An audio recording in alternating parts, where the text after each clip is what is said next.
Okay, paano mag-share sa Facebook ng ginawa mong landing page? So, ito yung landing page na ginawa ko. Live Good Tour Philippines, no? Ito yung galing sa YouTube. So, naglagay ako ng heading dito, no? Ng title. And then, syempre, sa akin tong video na to, landing page dahil nandyan yung username ko. Okay?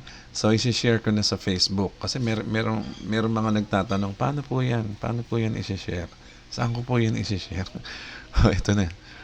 So, dito sa landing page, meron tayong 3 buttons dito na gray.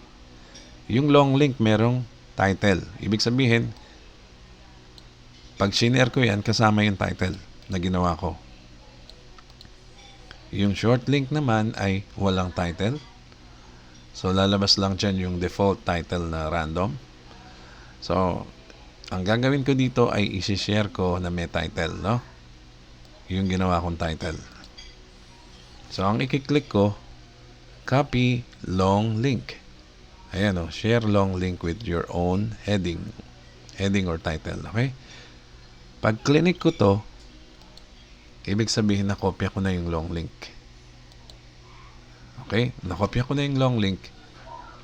Ngayon, ang next step na gagawin ko ay isi-share ko na sa Facebook. Pupunta tayo sa Facebook. Ayan. So, ito yung Facebook ko, no?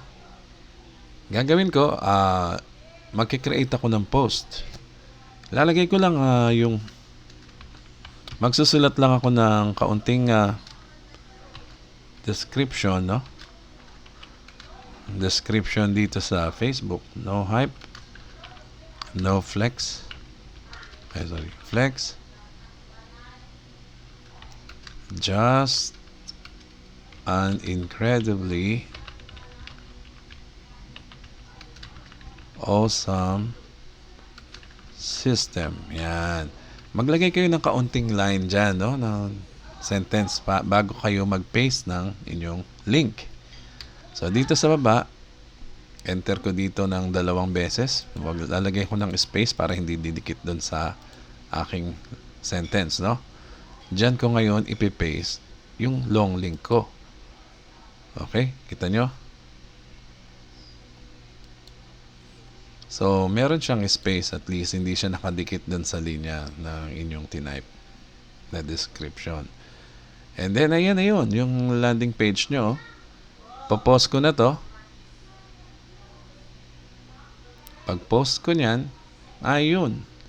Malinis ang nakalagay dito. Tignan nyo ha. Ang makikita nyo dyan ay yung description lang. Yung link naka-hide, oh. Diba? Mas maganda.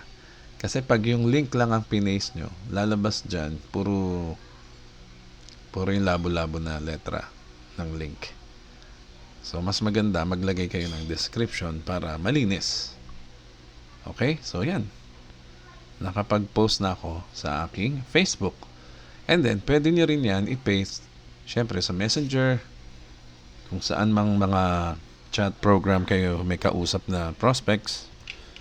And kahit saan, pwede. Basta ilagay nyo lang yung link nyo sa mga post nyo. No? Okay, so yan lang muna. Ito po si Edgy Garcia. Mag-subscribe na rin kayo sa aking channel. Maraming salamat po.